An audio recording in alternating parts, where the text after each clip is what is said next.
but I want to tell you a little bit about how you yourself can actually go ahead and just start seedlings in your home. First things first, you're going to want some lights. But let me tell you a simple light that you can get right off the bat at Home Depot, Lowe's. That's super easy. This light fixture right here, you can get at Home Depot, and you can put T8 light bulbs in them. So these are T8s. A lot of people like T5s better. Why? Because T5s are more efficient. They're going to take up to 9% less energy than your T8. And so they're a little more efficient, but they're also a decent more expensive. They're given a full broad spectrum of light, the T5s and T8s. And so the T8s being in a small home, if I was doing a huge production of seedlings, definitely go with the T5s.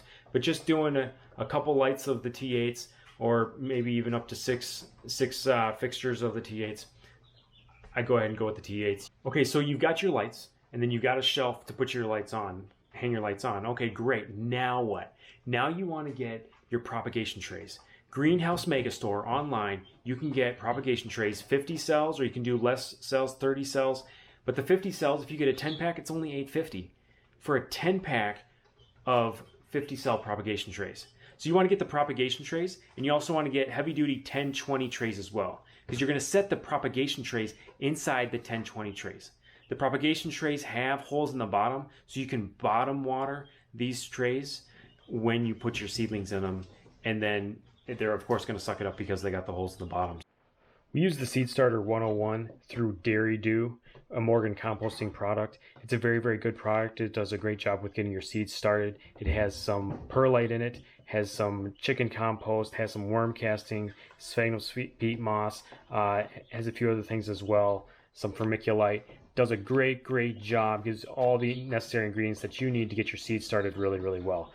So I just made a little tiny indentation, and then I'm gonna cover it up. You don't want to bury your seeds too deep, or they take a lot longer to come up, if they come up at all. So again, I'm just putting a few seeds in each one. Farming can be a little bit brutal. When I'm gardening, I don't want the weaker plants in my garden. I want the strongest ones to be what makes it to the garden. So I'm going to plant lots of seeds, and then I'm going to weed out the weaker seedlings and not put those in my garden. So each hole has a few seeds. I'm also, with this specific packet of seeds, they're left over from last year. And the older your seeds, the lower your germination rate. And so I'm planting a few more seeds than I usually would because of that factor as well. With growing seedlings, you want to keep your soil moist, but not too wet. If it's too wet, you'll have mold growing in your soil, or you'll see your seedlings dampen off, or the stems can get rotted or moldy. There's just all kinds of issues that can happen if your soil is too wet. But on the other side of the spectrum, if you don't have enough moisture in your soil, your seedlings won't grow. So I have here just another packet of brandywine. These are this year's seeds. So I'm just going to keep planting. So we just finished planting all of the seeds, and we brought them out into the hallway that we keep them in. Down here we have our onions, and they are just covered to retain the moisture, and they're just going to sit here. Onions will germinate in cooler soil temperatures. Up here I have the basil, and basil likes it warmer, so I have the basil on a seed mat just because that helps it germinate faster. And then I have my tomatoes and my peppers. Now, peppers, in order to germinate, need the soil temperature to be between 65 and 95 degrees.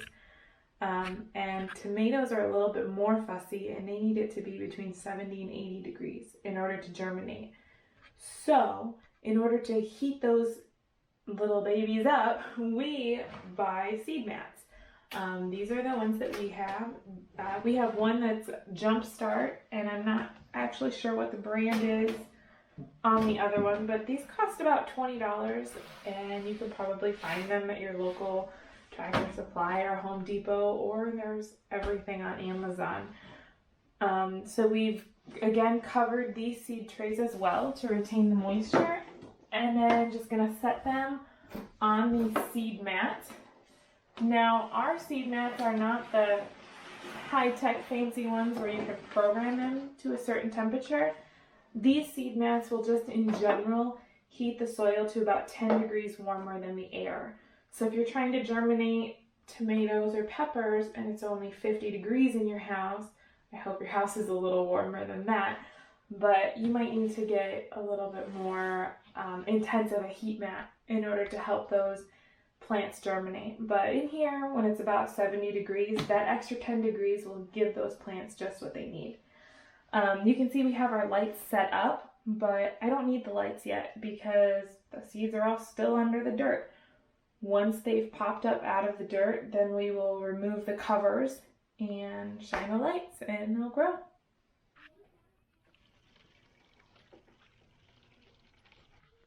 As far as labeling the trays is pretty easy. We just use masking tape here and just label what is in each row, and then we put a date as well. And so the date is 3/20 is when we did this. We just put this on today, and that way we know exactly how long it's been in the trays, so we have a really good idea of when we're going to need to transplant it. So as you guys can see, we've got a lot of tomatoes here, and they're actually getting pretty big. They're getting pretty leggy, and they're right up on the light, which we have been slowly moving a couple inches away from them as they approach that light. We need to transplant these, and we'll be transplanting these shortly. We're going to transplant them in actually red solo cups, which are just way bigger, and allow them to become a much bigger plant before we transplant them into our greenhouse. So I'm putting these tomatoes into these cups, and I have some potting soil in them and then some starter mix, because the starter mix that we use already has some compost and some worm castings in it. So there are some nutrients for the plants in that mix.